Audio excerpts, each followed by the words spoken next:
Hey there guys, and welcome to FP1 and welcome back to the race reaction for the Abu Dhabi Grand Prix, the last one of the season. Yeah, it just wasn't very good, was it? I mean, thinking back this year, we've been treated to some brilliant races. You know, round one in Austria was great. Silverstone was brilliant.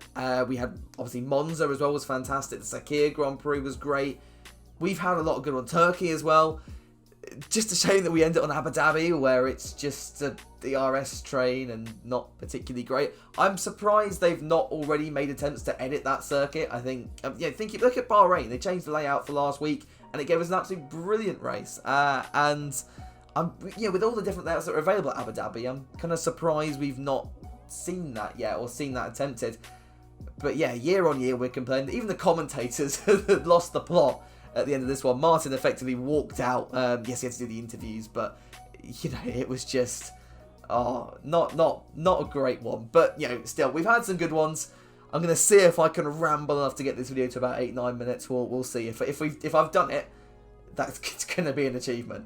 So where to start? Well, I think we've got to look at Max Verstappen. Really, you know, drove the wheels off that Red Bull. Yes, you know, you've got to look at Mercedes, and they were running their engines at a lower power mode for reliability reasons, but at the same time, Max, you know, from FP1, he seemed quite quick. Nearly got the Grand Slam. He would have been the youngest driver in history to get a Grand Slam, but Danny Rick, his old teammate, took him away, or took that fastest lap away at the end there. Great race from him. We'll touch on him a little bit later, but Max Verstappen, hopefully showing that Red Bull can fight next year. We say this every year, or it's Ferrari or Red Bull. Definitely not Ferrari, but maybe the guys at Milton Keynes can just get that a little bit closer to Mercedes next year to give us an exciting championship fight. We've not had that for a fair few years now, so fingers crossed 2021 will be the year. I know we say that at the end of every season, but come on, please, just once.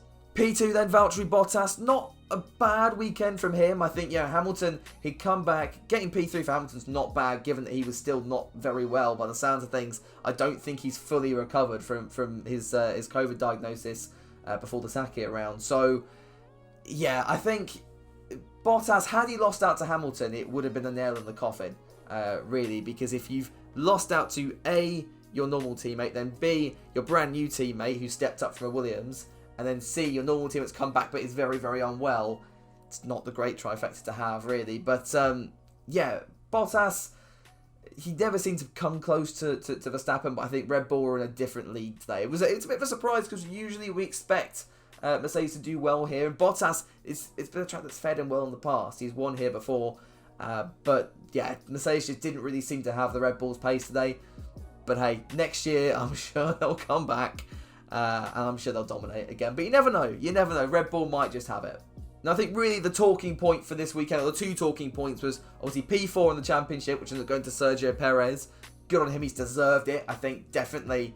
Obviously a gutting way to possibly end his Formula 1 career. We don't know yet with a retirement, but you know, P4, he's in a solid year. Obviously one win. I think he'll take it. I think he'll take it at the end of the day. His most successful year in Formula 1.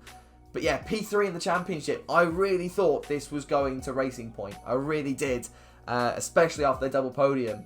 I was kind of surprised as well. So we know McLaren had a very, very successful weekend in Bahrain. But it seemed to tail off a little bit in Sakir. Then Racing Point really stepped up with the first and third. But it was only, like 11, 12 points, I think, between them coming into this one. And McLaren had a solid weekend, which surprised me a little bit, because they did seem to be falling off the pace at around the mid-season point. They looked very quick to begin with, and almost like that pace kind of fizzled out, and Renault were getting good, and Racing Point were finally getting their act together. But no, McLaren, they pulled it back at the end.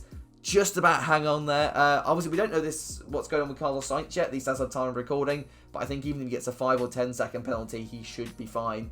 If he's disqualified, which I doubt he will be for this pit lane infringement, it didn't seem that big of a deal. It feels a little bit like Racing Point are just, you know, moaning a little bit. But hey, I mean, what can you do? Racing Point, I tell you what, if you remember back to, was it Silverstone, one of the early rounds, they lost 15 points in the championship for their whole pink Mercedes fiasco and copying the brake ducts. I shouldn't say copying, taking influence from, my bad. But it's hurt them. They lost 15 points in the championship. That 15 points has cost them $4 million or 6 million euros or something like that. from the difference between P3 and P4 in the championship. So they're going to be reeling a little bit from this one. Could Perez have fought through had he not got that technical gremlin? I doubt it. Looking at the racing that we saw, yeah, I don't think we were going to really see many cars fight their way through the field. But still, I think Racing Point going to Aston Martin, they've got a very, very solid baseline. Seb Vettel coming in next year, how will he do? It remains to be seen. I'd love for him to do well, but I'm not convinced yet. I'll be convinced once we're a few rounds in he's doing well. But yeah, Seb, he seemed to have the pace on Leclerc at the start today. If we move on to him now, he might as well. But that on the second stint, it just didn't seem to work. The Ferrari on the medium tyre did not seem to work today. Leclerc was struggling at the start, and then Seb was as well. Bit of a sad way to end his career at Ferrari, but hopefully he can turn it around at Aston Martin, not Racing Point anymore. Fingers crossed he can. Fingers crossed, please. I really want Seb to end his career on a high. If Seb had left Formula 1 off this, I feel that would have been a really sad way to end what's been a fantastic career. So, yeah, hopefully Seb can bring it back next year. Checo Perez, though, you've got to feel for him, I think. Hopefully he can get that Red Bull seat. I don't know yet. I really don't know. I don't know. But Alex Albon, you know, P4, I think today was one of his strongest races, and that's going to really hurt Perez's chances, because coming into, I think, the Sakir round, we were like, yeah, Albon's got this. And then Perez wins, and Albon has a shocker, and then it's, oh, well, Perez has got this. And now, I think the momentum is shifting in Albon's favour again. I really don't know what Red Bull are going to do. I'd say probably 60% Albon, 40% Perez at this point. Who's the better option? I think it's obviously going to be Perez. But who's the safer option? I think Albon, in terms of a team harmony perspective. I don't know. But, yeah. Oh, I don't know. But hats off to McLaren. We'll go back to Motorsport. I've been rambling a lot, if you can't tell. I've got to try and get the time up to, to help the algorithm. But yeah, fair play to McLaren this weekend. Gutted for Racing Point, but I think, you know, both of those teams are going to be really exciting to watch next year. And it's going to end this one off because I need a bit more time to ramble. I want to talk about the 2020 season on the whole, because we've had a good one. We've had a very, very good year, I think, in terms of races. Hats off to Formula 1 for even getting 17 races on the calendar. It looked at one point like we could only have 8, or we couldn't even have a season at all. So fair play to Formula 1 and everyone that has been getting all these races together.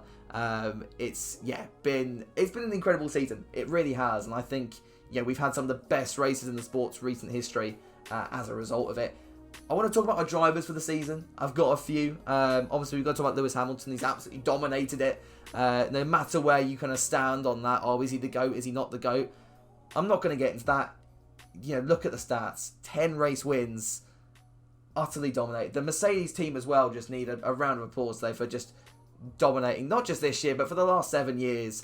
Fair play to Mercedes. They've really knocked it out of the park. Other drivers I want to talk about. Pierre Gasly. Faded a little bit towards the end of the season, but he has been on it for the majority of it. Daniel Ricciardo as well has absolutely aced things. 2 podiums, which is really, really impressive.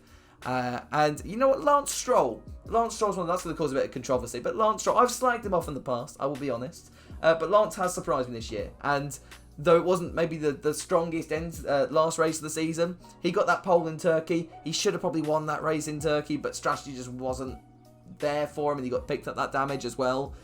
Lance Stroll surprised me this year.